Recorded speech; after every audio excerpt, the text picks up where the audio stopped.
Good morning, student. This is Vasu Amit Banchori, your IT teacher. Welcome to online classes session 2020-21.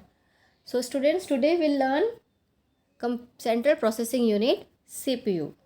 CPU is called the brain of computer system that you are knowing. It controls the working of entire computer systems. When the CPU of a computer is on a single chip of silicon, it is called a microprocessor.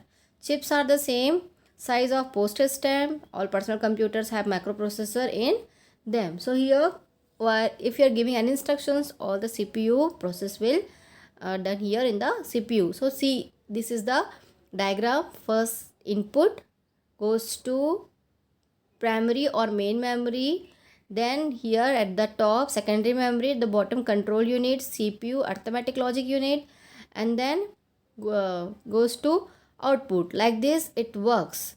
So the central processing unit is made up of control unit, arithmetic logic unit, and primary or main memory unit. So first we will learn here, discuss here control unit.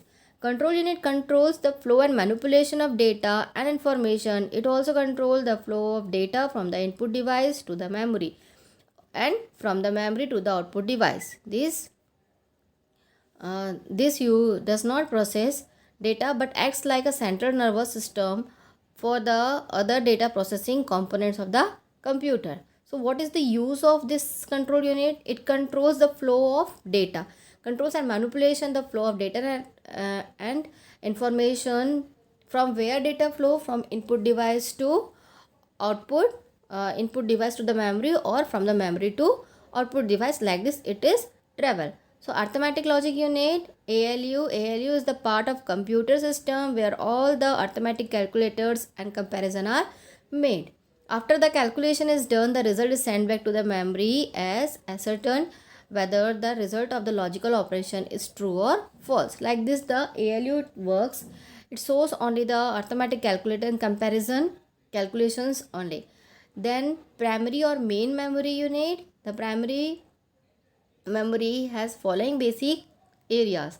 Input storage area, where the data is received by input device, is stored temporarily. So while giving the input to the system, it is stored temporarily first, and then program storage area, where instructions for processing the data are stored. What instructions you had given to CPU, that instructions are stored in program storage area, and then working storage area, where the intermediate result of calculation are stored.